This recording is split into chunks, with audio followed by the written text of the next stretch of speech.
दोस्तों, हमारे देश में अनगिनत हनुमान जी के मंदिर हैं, जहां हर मंगलवार को बहुत से लोग हनुमान जी की पूजा करने के लिए मंदिरों में जाते हैं। मंगलवार का व्रत रखते हैं और हनुमान चालीसा तो सभी जगह प्रचलित है। जहाँ एक और पूरा देश ही नहीं विदेश में हनुमान जी की पूजा करता है। हिंदू धर्म में बजरंग बली श्री हनुमान को हर्षोल्लास से पूजा जाता है और उनकी पूजा की जाती है। लेकिन दोस्तों, बहुत कम लोग जानते हैं कि भारत में एक ऐसा गाँव है जहाँ हनुमान जी की पूजा करना मना है। जी हाँ दोस्तों, आपने सही सुना। इस गांव के लोग हनुमान जी के एक काम से आज तक नाराज हैं, जिसकी वजह से वहाँ कभी हनुमान जी की पूजा नहीं होते।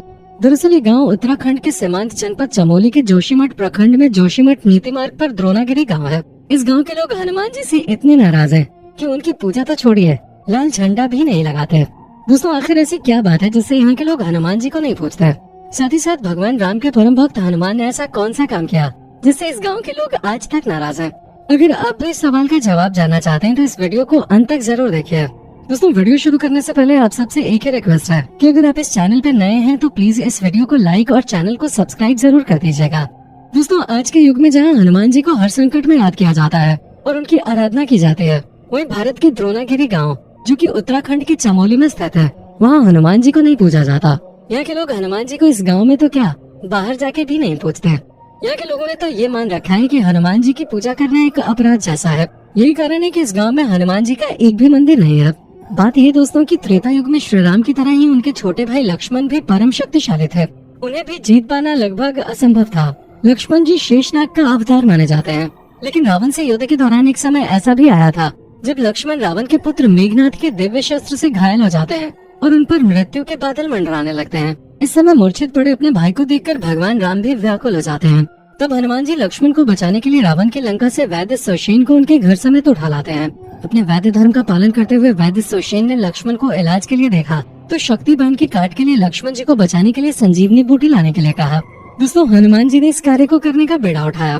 कहा जाता है कि जहाँ से हनुमान जी संजीवनी बूटी लाए थे वो गाँव देवभूमि उत्तराखंड में मौजूद है। इस गाँव का नाम द्रोणागिरी है। कहा जाता है कि पहाड़ तोड़कर ले जाने से यहाँ के लोग आज भी भगवान हनुमान से नाराज है, जिस वजह से यहाँ हनुमान जी की पूजा नहीं होती। लोगों की नाराजगी का अंदाजा इसी बात से लगाया जा सकता है कि यहाँ इस गांव में लाल रंग का झंडा लगाने तक पर पाबंदी है। देवभूमि उत्तराखंड के चमोली क्षेत्र में आने वाले द्रोणागिरी गांव के लोगों में मान्यता है कि लक्ष्मण जी को बचाने के लिए हनुमान जी जिस पर्वत को उठाकर ले गए थे वो यही स्थित था। दोस्तों, चमोली जिले में जोशीमठ से मलारी की तरफ लगभग 50 किलोमीटर आगे बढ़ने पर जुम्मा नाम की एक जगह पड़ती है। यहीं से द्रोणागिरी गाँव के लिए पैदल मार्ग शुरू होता है। यहाँ धौली गंगा नदी पर बने पुल के दूसरी तरफ सीधे खड़े पहाड़ों की जो श्रृंखला दिखाई पड़ती है, उसे पार करने के बाद ही द्रोणागिरी तक पहुँचा जाता है। संकरी पहाड़ी पगडंडियों वाला तकरीबन 10 किलोमीटर का ये पैदल रास्ता काफी कठिन लेकिन रोमांचक है। द्रोणागिरी गांव से ऊपर बागिनी, ऋषि पर्वत और नंदी कुंड जैसे कुछ चर्चित स्थल भी हैं, जहां गर्मियों में काफी ट्रेकर्स पहुंचते हैं। दोस्तों, ऐसा माना जाता है कि लोग इस पर्वत की पूजा करते थे। गाँव वालों की माने तो जिस वक्त हनुमान जी संजीवनी बूटी लेने आए तो पहाड़ देवता ध्यान मुद्रा में थे। हनुमान जी ने पहाड़ देवता की अनुमति भी नहीं ली और उनकी साधना पूरी होने का इंतजार भी नहीं किया। इसीलिए यहाँ के लोग हनुमान जी से नाराज हो गए। साथ ही साथ दोस्तों, स्थानीय लोगों में ऐसी मान्यता है कि हनुमान जी को एक वृद्ध महिला ने इस पर्वत का वो हिस्सा दिखाया था जहाँ संजीवनी बूटी उगती है, लेकिन हनुमान जी उस बूटी को पहचान नहीं पाए, जिस कारण वो पर्वत को ही उठाकर ले गए। वहीं दूसरी ओर इस गाँव में लोगों की श्री राम से कोई नाराजगी नहीं है, जिस कारण भगवान राम की पूजा यहाँ की जाती है, लेकिन लोग हनुमान जी की पूजा नहीं करते। तो दोस्तों, ये था भगवान हनुमान जी का द्रोणागिरी गांव में पूजा न होने का कारण। अब आपको हनुमान जी के बारे में ऐसी रहस्यमयी बातें बताने वाले हैं जिसकी जानकारी शायद ही आपको होगी। नंबर 1, हनुमान जी की माता अंजनी के बारे में। दोस्तों, पौराणिक कथाओं में माना जाता है कि माता अंजनी अपने पिछले जन्म में देवलोक की एक अप्सरा थी जिसका जन्म पुंजिक स्थली था। वो काफी सुंदर और चंचल स्वभाव के थे। उन्होंने अपनी चंचलता के कारण एक ऋषि की तपस्या भंग कर दी, जिससे क्रोधित होकर ऋषि ने उन्हें वानरी होने का श्राप दे दिया। श्राप सुनते ही पुंजिक स्थली ऋषि से क्षमा मांगने लगे। तब ऋषि ने दया दिखाई और कहा कि तुम्हारा ये रूप भी परम तेजस्वी होगा और तुमसे ऐसे पुत्र का जन्म होगा जिसकी कीर्ति और यश से तुम्हारा नाम युगों युगों तक अमर हो जाएगा। इस तरह माता अंजनी को वीर पुत्र का आशीर्वाद मिला। तब जाके अगले जन्म में पुंजिक स्थली ने वानर श्रेष्ठ विरज की पत्नी के गर्भ से वानरी रूप में जन्म लिया। उनका नाम अंजनी रखा गया। दोस्तों, दूसरी मान्यता के अनुसार ये माना जाता है कि माता अंजनी संतान की प्राप्ति न होने पर भगवान शिव की तपस्या के लिए वन में चली गयी और 12 वर्षों तक भगवान शिव की तपस्या के बाद उन्हें वरदान स्वरूप अपने 11वें अवतार को उनके कोख से जन्म लेने का वरदान दिया। तब जाकर वो अपने श्राप से मुक्त हुए। बहुत से लोगों का ये भी मानना है कि हनुमान जी अपनी माता के श्राप को हरने के लिए पैदा हुए थे। नंबर 2, हनुमान जी का जन्म स्थान।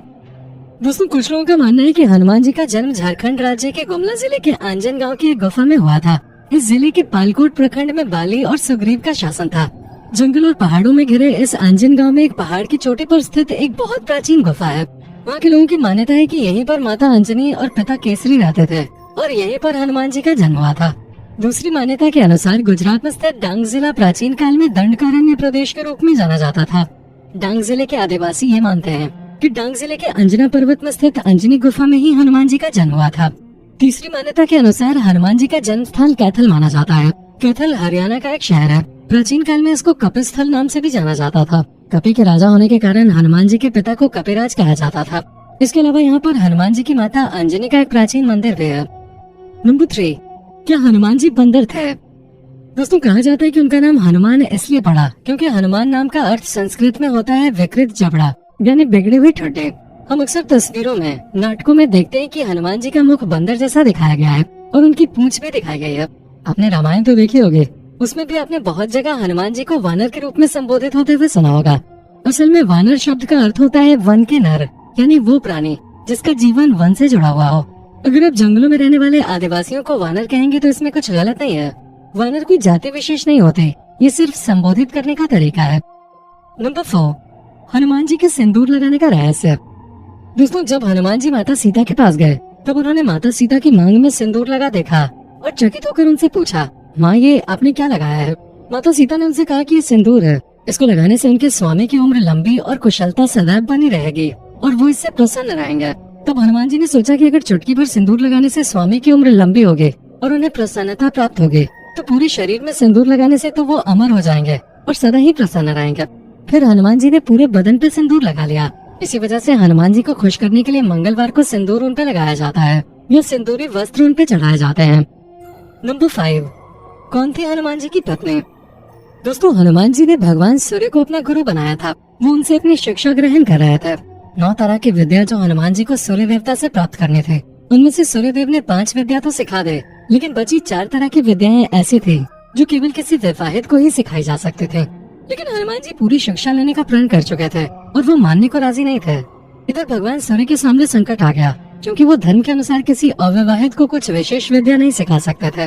उन्होंने हनुमान जी को शादी करने की सलाह दी और हनुमान जी राजी हो गए।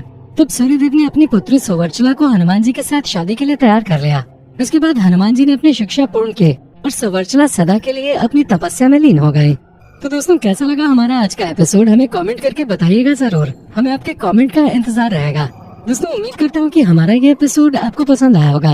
दोस्तों अगर आप हमारे चैनल पे नए हैं तो प्लीज चैनल को सब्सक्राइब जरूर कर दीजिएगा क्योंकि हम आपके लिए रोज इस तरह के वीडियोस बनाते रहते हैं।